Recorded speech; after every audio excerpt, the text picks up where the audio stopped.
The golden fibre of Bangladesh, বাংলাদেশের সোনালী আঁশ পাট। হয়তো আমরা এখন পাটজাত শিল্পের গুরুত্ব তেমন করে বুঝতে পারবো না, তবে যারা মধ্যপ্রাচ্যের তেলের খনি সম্বন্ধে ধারণা রাখে তারা খুব ভালো করেই জানে ওয়েস্টার্ন কান্ট্রিগুলোর কাছে এই তেলের খনিগুলো স্বর্ণের খনি হিসেবে বিবেচিত। ঠিক তেমনি 1800 এবং ঊনবিংশ শতাব্দীর দিকে বাংলাদেশের পাট ছিল তাদের কাছে সোনালী আঁশের মতো। এবং এই পাটজাত শিল্পকে শোষণ করেই পৃথিবীর 3টি অঞ্চল সমসাময়িক সময়ে উন্নতির শিখরে উঠেছিল।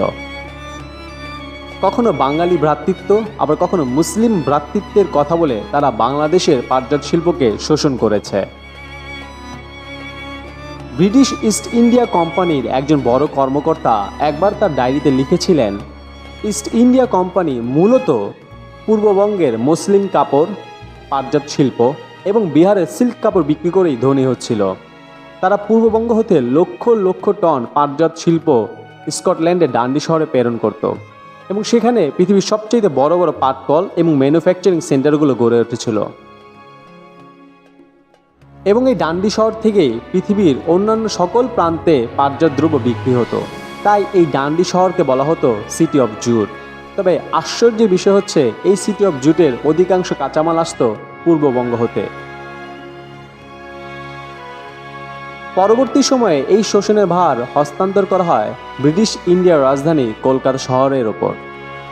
প্রিন্সটন ইউনিভার্সিটি প্রেস থেকে প্রকাশিত a local history of global capital, jute and the pigeon life in Bengal delta তে বলা হয় 1850 সালে পূর্ববঙ্গের 50,000 একর জমিতে পাট চাষ করা হয় এবং তা থেকে পশ্চিমবাংলার পাটকলগুলো প্রায় 2.5 লক্ষ পাউন্ড অর্থ উপার্জন করে।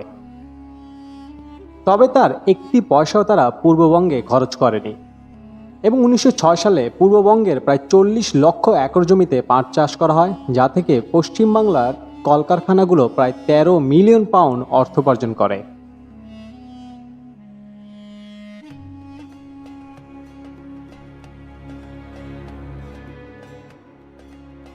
পরবর্তী সময়ে এই পূর্ব বাংলার পাটজাত শিল্পকে ম্যানুফ্যাকচার এবং রপ্তানি করে কলকাতা শহরের আশেপাশে পাটকলগুলো প্রায় 35 মিলিয়ন পাউন্ড বা প্রায় 50 মিলিয়ন মার্কিন ডলার সমূল্যের অর্থ উপার্জন করে। তবে মজার বিষয় হচ্ছে এত এত টাকা উপার্জন করা সত্ত্বেও তারা পূর্ব বাংলায় একটিও পাটকল গড়ে তোলেনি। পশ্চিম বাংলায় যখন 108 থেকে 111টি পাটকল ছিল, ঠিক তখন পূর্ব বাংলায় একটিও পাটকল ছিল না। পূর্ব বাংলার শ্রমিকগুলো মূলত খেটে খাওয়া মানুষের মতো জীবনযাপন করছিল। তাদের কর্মসংস্থানের অভাব ছিল এবং ছিল অর্থের অভাব, যার ফলে তারা সামাজিক আর্থিকভাবে পিছিয়ে পড়েছিল এবং নানা ধরনের দুর্ভিক্ষের শিকার হচ্ছিল। পূর্ব বাংলায় যখন একটিও পাটকল ছিল না, ঠিক তখন পশ্চিম বাংলায় প্রায় 2.5 থেকে 3 লক্ষ শ্রমিক পাটকলে কাজ করত। প্রথম বিশ্বযুদ্ধ এবং দ্বিতীয় বিশ্বযুদ্ধের সময় এই পাট চাষিদের অবস্থা আরও করুণ হয়ে পড়ে। নগেন্দ্র কুমার দে নামক একজন কবি বগুড়ার কাহিনী নামক কবিতায় বলেছিলেন, half dead and wearing nothing but a loin cloth. তিনি এই পূর্ব বাংলার পাট চাষিদের ইঙ্গিত করেই কবিতাটি লিখেছিলেন এবং তিনি ইঙ্গিত করেছিলেন যে এক মহামারী অপেক্ষায় রয়েছে। মূলত 1943 সালে দুর্ভিক্ষের সময় পূর্ব বাংলার অসংখ্য মানুষ মারা যায় এবং তারা এক মুঠো ভাতের জন্য কলকাতা শহরের আশেপাশে ভিড় করতে থাকে। পশ্চিম বাংলার পাটকলগুলো পূর্ব বাংলার পাট শিল্পের উপর কতটা নির্ভরশীল ছিল তার একটি ধারণা পাওয়া যায় 1947 দেশভাগের ঘটনা লক্ষ্য করলে। 47 পরবর্তী সময়ে পাকিস্তান সরকার পূর্ব বাংলা হতে সমস্ত প্রকার পাটজাত কাঁচামাল পশ্চিম বাংলায় রপ্তানি বন্ধ করে দেয় এবং সে বছরই কলকাতার 5 থেকে 10টি পাটকল সাথে সাথে বন্ধ হয়ে যায় এবং তারও বেশ কিছু সময় পর কলকাতায় ডিইন্ডাস্ট্রিয়ালাইজেশন হওয়া শুরু হয়, অর্থাৎ কলকাতার কলকারখানাগুলোর পতন হওয়া শুরু হয়। তবে এই শোষণ শুধুমাত্র কলকাতা শহর করেছে এমন নয়, পশ্চিম পাকিস্তানিরা পর্যন্ত এই শোষণ করেছে সুপরিকল্পিতভাবে।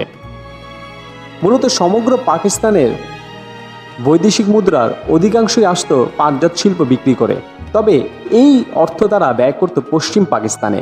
তারা পূর্ব পাকিস্তানে কোনো শিক্ষা দীক্ষা কেন্দ্র বা কলকারখানা গড়ে তোলেনি।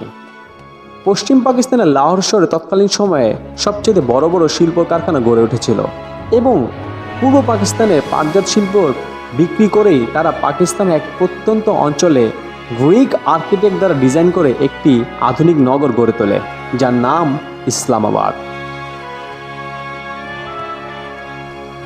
পূর্ব পাকিস্তান থেকে একজন লোক পশ্চিম পাকিস্তানে একবার বেড়াতে যান। এই ঘটনাটি প্রচণ্ড পরিমাণে আলোড়িত হয় দুই পাকিস্তানেই, এবং তৎকালীন সময়ে সে লোক লাহোর এবং ইসলামাবাদ শহরের সৌন্দর্য এবং ইন্ডাস্ট্রি দেখে এতটাই মুগ্ধ হয় যে তিনি কাবামুখী হয়ে সেজদা করে এবং সেজদা থেকে ওঠার সময় তিনি অজরে কান্না করতে থাকে। তখন এক পাকিস্তানি তাকে জিজ্ঞেস করে, তুমি কান্না করছো কেন? তখন তিনি বলেন, এই লাহোর এবং ইসলামাবাদের মাটিতে আমি পাটের গন্ধ পাইছি। অর্থাৎ বাংলাদেশের মানুষগুলো যারা কষ্ট করে এই পাটজাত দ্রব্য চাষ করত, তাদের টাকা দিয়ে তারা সেখানে উন্নতির শিখরে উঠছিল, আর বাংলাদেশে তারা কোনো কিছুই গড়ে তোলেনি, যার ফলে দুর্ভিক্ষ হয়, ঘূর্ণিঝড়, মহামারী, বন্যা, নানা কারণে বাংলাদেশের মানুষগুলো মারা যেতে থাকে। ৭১ পরবর্তী সময়ে পাকিস্তানেরও এই শোষণ বন্ধ হয়ে যায়, যার ফলে পাকিস্তানেও এক ধস নামা শুরু হয়। তাদের কলকারখানাগুলোতেও ডিইন্ডাস্ট্রিয়ালাইজেশন হওয়া শুরু হয়, অর্থাৎ কলকারখানাগুলো বন্ধ হয়ে যায়। কোনো এক অজানা কারণে কলকাতা এবং পশ্চিম পাকিস্তানের লোকজন তাদের অতীত নিয়ে প্রচণ্ড পরিমাণে গর্ব করে এবং বলে থাকে তারা একসময় প্রচণ্ড পরিমাণে ধনী ছিল। কথাটা হয়তো বা সত্য, তবে তারা ইচ্ছাকৃত বা অনিচ্ছাকৃত কারণে এই কথাটা গোপন করে যে পূর্ব বাংলা মানুষের পাটজাত শিল্প শোষণ করেই তারা একসময় উন্নতির শিখরে উঠেছিল। মূলত সত্যকে যদি স্বীকার করা নাই হয়, তবে মানুষে মানুষে বন্ধন, ঐক্য কিভাবে হবে? আপনার সাথে আমার মধ্যে যে ভালোবাসা হবে, তার মধ্যে তো পাকপকর থেকেই যাবে।